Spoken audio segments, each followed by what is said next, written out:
I'm going to go. All right, great. Good evening, everyone. Great to see some faces here. It's I know it's Wednesday. Thank you for taking the time this evening to join us. This is something new that we're doing based on feedback, and internal conversations. So, as you all know, we send out quarterly updates, but as part of that, one of the things that we want to do is just have a dialogue, just have a conversation, what that update is, in case you have questions about it. So this is really meant to be a conversational, right? Just a Q&A forum for us to collectively review the quarterly performance of the asset, give you an opportunity to ask questions. So with that said, let's dive right in.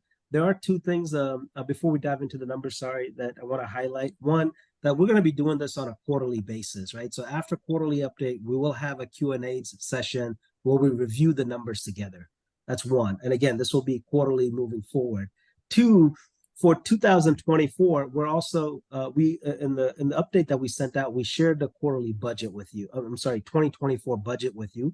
And this is a budget that we're working with the lender and the pref partner to get their approval, as well as working with the property manager to and this is the budget that we're going to be holding them accountable to, right? So, and we're going to be reviewing these numbers with you on a monthly basis beginning January. So we'll give you monthly financial package, which will consist of P&L, a T12, balance sheet, and so forth. So you'll get that on a monthly basis.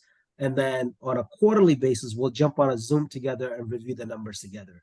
So with that, let's dive right in. What you're seeing is quarterly metrics. So this is third quarter metrics for 2023 for Grove East.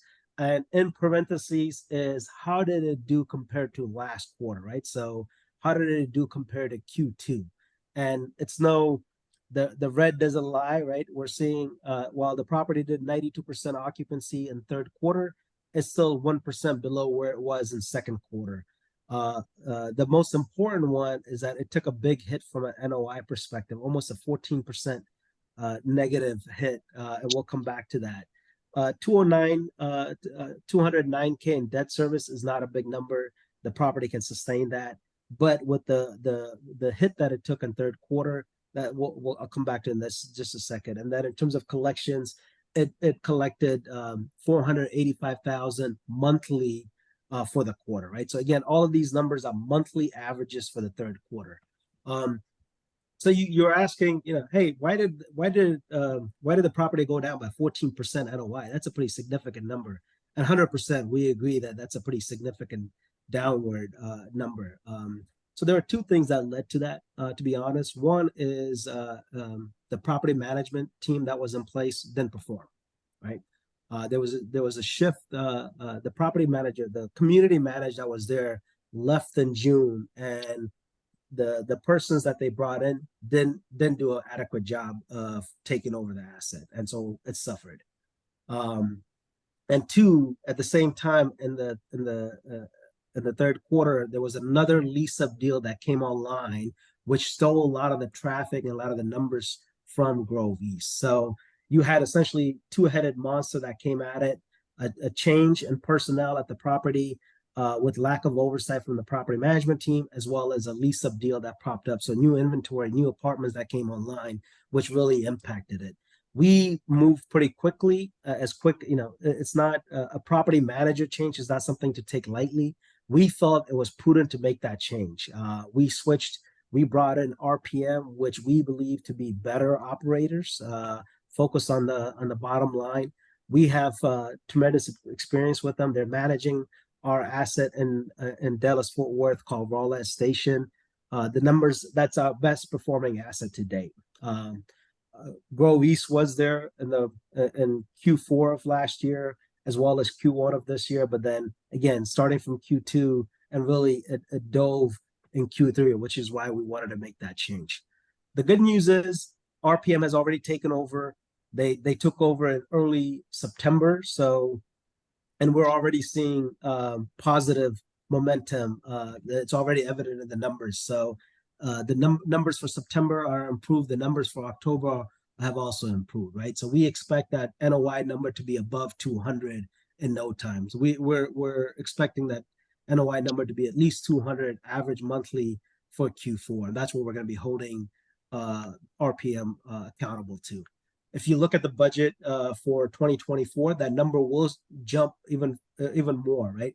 Average for Q1 is approximately 225K, 225,000 NOI for first quarter, and it goes up to 250 by year's end. So that's the gist of it in terms of financial metrics for the quarter. The big news aside from that is in the Houston market, PFC financing has opened up. And some of you may be familiar with PFC financing because we've talked about it in the past. PFC stands for Public Facility Corporation, where you partner with the local jurisdiction to provide affordable housing to the community, right? And when we talk about affordable housing, we're not talking about Section 8 housing. We're talking about rent control, and rent control meaning you have to put a limit on how much rent you could charge for a particular 1-bedroom, 2-bedroom, 3-bedroom, 3-bedroom units based on AMI for that particular county, for that particular city. The AMI in the Humble market for a family is about 96,000. So 80% would be about 80,000. Again, most of the tenant base that we have already qualify for it, so it's not like we're going to take a significant hit there. But the good news is that is open now. A lot of deals have closed with it, which means we'll be able to participate in that program. And by participating in that program, we'll be able to eliminate our property taxes. The real estate property taxes for Grove East was 1.5 million last year. It rose to 1.75 million in 2023, and it's only going to continue to climb, right? So to eliminate that entirely means our NOI jumps up pretty significantly, which allows us to, go and pursue a refinance without having to bring a lot of equity to the table. So we're pursuing that right now. Our preferred equity partner is aware of it. They're on board. One of the reasons why we were sort of delaying this process, part of it was because there was a freeze on PFC financing.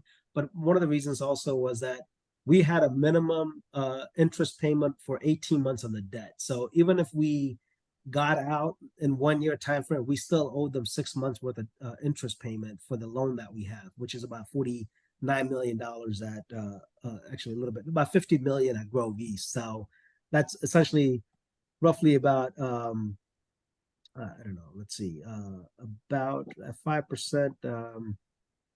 I can't do about $2.5 million. Oh, that doesn't sound right. It'll come back to me in a second. We're basically saving the interest for 6 months, so 1.2 million. Thank you.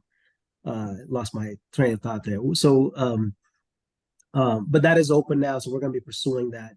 More details will be forthcoming. Again, the way we're timing it is probably going to be a Q1 execution for that PFC refinance, where we'll get a fixed interest rate product, so we don't have to keep purchasing these rate caps. Until then, the distributions will continue to accrue, meaning we're not going to be able to pay it out, but it will continue to accrue. In terms of finances, we have roughly about $500,000, 550,000 to be exact, as I looked yesterday, in the bank today. The mortgage has already been paid, so it's not like we're at risk of not being able to pay bills or anything like that. We have sufficient cash in the bank. We also have about 250,000 in reserves with our pref partner. So I'll stop there. I know I covered this pretty quickly, but we'll take questions. But before we get to questions, team, did I miss anything? Did I cover something too fast, or did I make any mistakes? I think you got everything. I think I just want to go back to the distributions, because I know we had communicated in the past that there's distributions on its way. So we just want to kind of give light to that aspect of that. So we were in the process. I don't know if you want to go into details about what the lender did, but we were in the process of opening the Chase Bank account. Just so you know, these accounts, they're not something that you just go into a bank account and open up an account. You would have to actually go through a compliance process, and so it takes about 4 to 5 weeks to get an account open. And so while we had communicated that information, the account was being opened at the same time. The lender came back and told us, hey, you know what, this is not the time for distributions. please hold off on all distributions. And so we were in communication with them to kind of revisit that, but at this point, we were told that we're not, pushing out distributions. We're not supposed to push out. Yeah, just to add a little bit context there. So distributions are a joint decision, meaning we have to get sign off with the preferred equity partner that we have in the deal. In this case, is Sundance Bay. And we had already initiated that dialogue with them. They came back a couple of months later and said, hey, because these haven't gone out, we would advise you to just freeze it for the time being, knowing what's the times are pretty turbulent in the multifamily market, and we agreed with them. So the distributions continue to accrue. It's not like you won't get those paid. It's not the time right now, because again, it's a joint decision that we have to make with the preferred equity partner.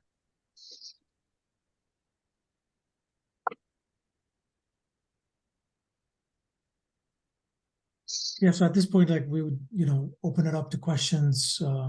If anybody has any specific questions that they want to ask, anything that we want to clarify, we can certainly do that.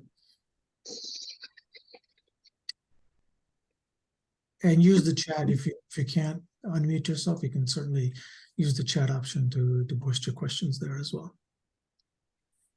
Guys, have y'all pretty much brought RPM into all the property management across? I'm in a lot of y'all's portfolio. It looks like RPM has pretty much replaced the previous property owners. That's good.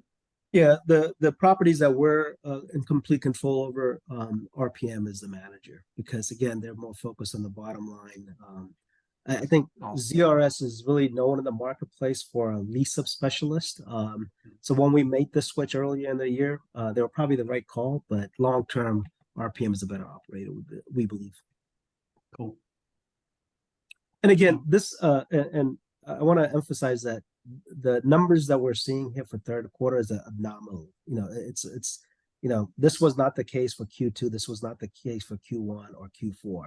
But again, and out of abundance of caution, we thought, since we were transitioning all of our other properties anyway, and we believe RPM to be the better operator, that we wanted to go ahead and make that switch now instead of regret not making that decision sooner. So we believe this is the best move for the asset long term.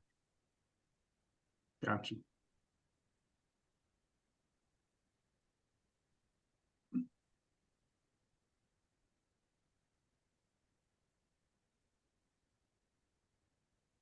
Questions. Again, this is really meant to be open Q&A.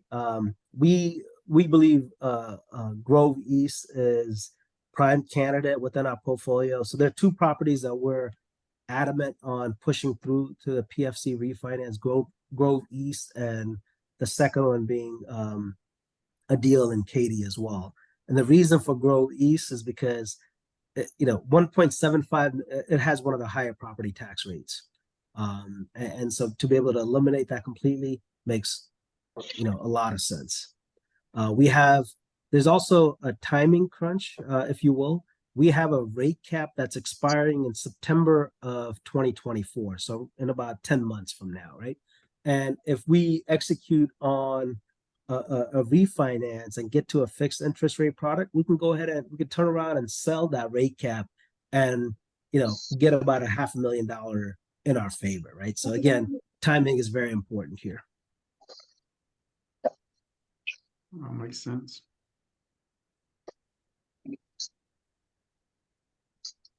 Well, thank you for joining us, Brentley. Look at that. Old Mississippi boy done slipped up in here. My mic don't work too good, I don't think, on Zoom. Yeah. Still using that 1990 technology. I get it. That makes two people in this call, Ulpish and Brentley. They both have old computers. I'm not wasting money on a new computer. Yeah, you tell that to Ulpish. He's still carrying a brick that weighs 10, 20 pounds. You still got a ThinkPad, man. Yeah, still, because it still works, right? This beard's the sexiest of the bunch, though, so I'm giving him that. Back at you, bro.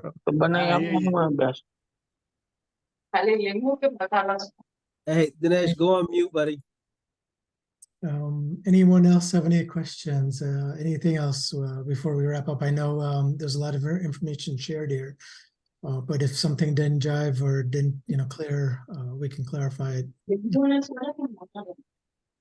So how are y'all seeing the market holistically now? I mean, now that we've had a rough go this year. I mean, I know we've seen these properties across the board. Like I say, I'm in several.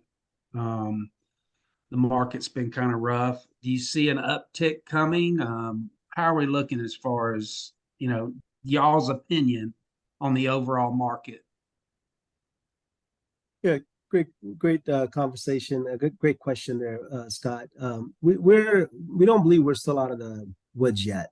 We Right. believe I think we've got at least another 6 months to go before until there are a couple of things. The progress is there, right? So 6 months ago there were no deals, no transactions that were occurring in the marketplace, almost none, right?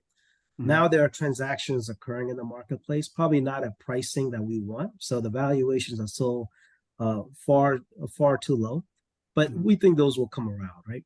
Right. Two is the rates, at least the Fed has stopped raising the rates. Yes, there's the forward curve still talks about one more uptick or one more raise before they'll start reducing it. But who knows what the Fed is going to do, right? But Right. at least that has calm the marketplace in terms of the clear direction. At least even this past week, there's been a lot of calmness in the market from that perspective. And I think we'll see the benefit of that in Q1 where you'll see more deals, more transactions occurring because the rates will be even a quarter percentage point lower rate will do wonders for the properties. It really will. Right. And so right now, really is the strategy, to be frank, Scott, is to weather the storm. We're still in the middle of it. We think we're nearly at the shore, but we're not quite there yet. So we've got to do whatever we can to hunker down, optimize the assets that we have to the best of our abilities, and get to the other side of it. So it's still right now it's survival, to be honest. Absolutely. And this portfolio is young in its own existence anyways. I mean, a lot of these properties are new to all of us anyways. So it's like, I don't worry about it. I know time is on our side. So I know in time, everything will right itself and it'll be great. So, hey, to be honest with you, out of all this, I looked at my taxes last year and I was happy that we had some downturn in these things. Because the downturn in these properties offset the chaos that I have going on in my day-to-day life when it comes to taxes. So I'm appreciative of the way that they're acting right now because it helps in other spaces. So Yeah, Scott, thanks for that. But we're gonna try and not make that a habit, right? I know So- that we don't want to make it a habit, but I'm trying to pull the positive out of all of it. And the positive out No of doubt, this no doubt. is it offsets some of my income in my other life. Yeah.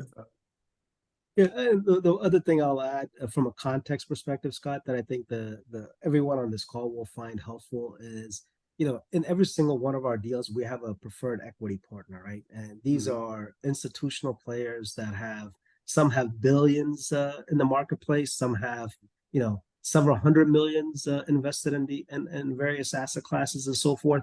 They all are working with this, right? They're not, and a couple of our other deals, they're instead of just us issuing a capital call, they're joining us in terms of, hey, we know you need to inject capital into these deals to get through this rough patch, right? So they're helping us get there. Again, I wish everybody would take that stance and everybody would help pitch in, but at least they're willing to work with us instead of saying, hey, look, that's why you kept all the upside. It's your issue to resolve, right? So they understand that this is an overall market dynamic and not something specifically that we are doing or that we're not doing operationally. Yeah. Oh, I feel 100% confident in all these properties. Like I said, I think time's on our side and eventually everything will make a turn for the better and we'll be in great shape. But yeah, no concerns on my front. Well, that's what we're working towards. That's what we're working towards to make it a reality because yes, the multifamily the sector has always remained strong. We just have to be able to weather the storm and be in it for the long term, right? So Yep. as long as we can do that, we'll be good. I get it. Well, there's some breaks in the clouds. They'll be coming through soon. Next year's election year too, right? So that's gonna That's be right. fun time. Always got, that's right. I think AJ unmute himself. AJ, did you have a question or comment? Yeah. This There's a huge echo there, AJ. Do you want to type your question instead? Yeah. Can you hear me now? Oh, perfect. Yes. Yep. Yeah. So my question is, how is the Houston market? Like, did you had any evictions or non-performing tenants? Oh yeah, that's the name of the game. Even in, these are luxury assets that we own. But there's always evictions, right? I think for Grove East, we probably process, I want to say there are 3 evictions or 4 evictions that are underway right now. The overall Houston market, at least this past quarter, is softening, right? Meaning, it's dropped a percentage point or 2 from an occupancy standpoint. This is overall market, right? And part of it is there was new inventory that came online, but the absorption rate is still good. So again, there is a slight hiccup, and we're countering that by offering concessions at these with Grove East, right, to make sure that we stay occupied instead of empty. Okay. And one of the levers that we're leveraging there to maximize rent potential is a system called ARM, which is really it's data-driven approach where it collects data from all similar asset types in the marketplace and comes back with a recommendation in terms of what you should be charging for the type of apartment or unit that's available, right? 1 bedroom, 2 bedroom, 3 bedroom. So it balances availability. It maximizes rent potential for that particular unit. And so we're using all the tools available to us to ensure that the properties perform. But the market is softening right now. Well, to give a little bit more context to that also, just as far as the non-performing tenant side goes, Grove East over the past 11 months is averaging about $4,000 in bad debt monthly, as far as evicted tenant, outstanding balances from evicted tenants. So as you can see, there is the existence of non-performing tenants. However, across the portfolio, Grove East happens to be in the lower quartile of monthly average bad debt. So it's a relatively good performer across our portfolio in Houston at that level. Okay, that's good to know. And you said PFC, right? We are going to be using that vehicle. So that'll be at the cost of compromising the, what to call the, not lease, but the monthly. Yeah, so maybe I can. We do have to make 50% of the units affordable. Is that what you're saying? Is that what the? Yeah. Yeah. It'll be a cost of compromising something on our side, or yeah. So yeah, we're not going to be able to get maximum rent across 100% of our units, right? By participating in that program, we essentially take 50% of units and make them affordable, right? So they essentially become rent control, right? There's maximum amount of rent that we can charge for those 50% of the units. But again, the downward or the loss of revenue on an annual basis, we projected to be about 300 to 400,000, right? Whereas the benefit that we would receive will be offset 1.75 million, right? So net, we believe we're gonna benefit about $1 million, even with all the facts, even all the costs associated with it. When we discount the loss of revenue, some of the fees that we have to incur and so forth, we still believe the NOI for the property will improve by almost $1 million, if not a little bit more. Okay. And then, so who, like, suppose if somebody wants to rent that PFC unit, right? or the program. So basically, you have to get some paperwork from that tenant that okay, they are the income level is low, or anybody can walk in and Yeah, go. they have to provide proof of that, right? Okay. And we have to all of our marketing materials, all of our website, we have to disclose that these units are rent controlled, right? Meaning Okay. Okay. they're specifically available for those individuals making XYZ money, right? Again, I would we're still going through that analysis and so forth, but I would bet we would bet that half of the tenant base that we have probably would qualify for that program, because again, the 80% AMI is approximately $80,000 or $78,000, right? So a family making $78,000 would qualify for the program. At 60%, we're looking at almost $64,000. Again, families would qualify for it. There will be some units where if it's lower than that, we may lose out on revenues. And that's where I'm saying we would probably lose about 300 to 500,000 on annual revenue for the property, but we would more than make up for that by eliminating property taxes. Okay. One other quick angle to that is, some of the families or some of the current tenants will love this program as well, because they may end up getting a discounted rent relative to what they're paying right now, right? Along the lines of what Nipul was explaining. But one of the other consequences is, yes, even if your overall rent per square foot might dip slightly, we do expect to achieve a higher overall occupancy, which again, you'll have maybe less of a margin, but more volume in that case, right? Which also helps make up that difference and lead to a net positive benefit on the NOI.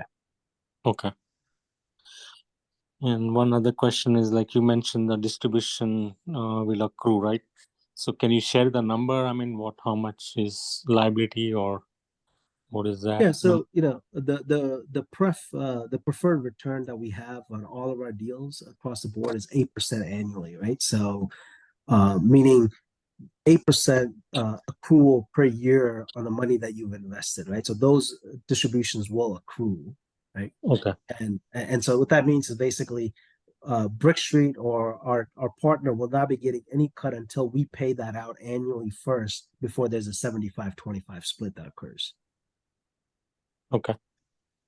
And just one of the things that I want to make sure that we're all clear on with PFC is that, when we go to refinance this asset, and the reason to do PFC is because it allows us to move into a loan with a fixed interest rate, right? Today, some of the challenges that we have with other assets in our portfolio, that's not a challenge today with Grove East, because we have a rate cap that's still in place until September of 2024, right? So for another 10 months. But before that comes to expire, and when we have to dish out, $1 million or $2 million to renew it, we want to get to a refi and have a fixed interest rate product so that we're good for long term, right? Mm-hmm. So this is us acting ahead of that, even if it means when we get to the refinance table and we have to bring in a couple of million to the table. Again, we don't know what that number is, but we believe with the increase in NOI, we'll be able to make up grounds, and we'll be able to get another preferred equity partner to come in and write a bigger check, right? But again, it is in the best of all of our cases. It's in our best interest to move to a fixed interest rate product long term. Period. Okay. All right. Thank you. Any other questions? I don't see anything on the chat, but if anybody has anything, feel free to unmute yourself. We hope you found this, guys. We hope you found this useful. Again, we're making ourselves available to you. You obviously have all of our cell phone numbers, emails. Don't hesitate to reach out. One of the reasons why we thought an open Q&A session would be more beneficial is sometimes you hear a question and it gets you to start thinking about another line of questioning, right?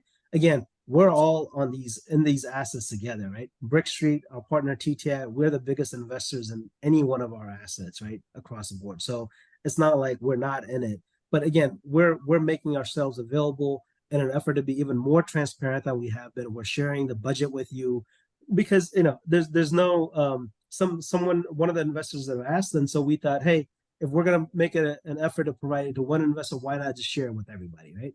And that way, those that want to take interest and have the time to go through and look at the numbers in more detail, or just because they're curious, or maybe that's their area of expertise, that they're a financial guru, or they've invested in other deals. And again, we can all learn from this and benefit from it, right? So we're all in it together. We'll continue working towards making these assets as profitable as possible, and keep coming back to you on a quarterly basis to allow you to ask Q&A. I like it. This is good. Thank you.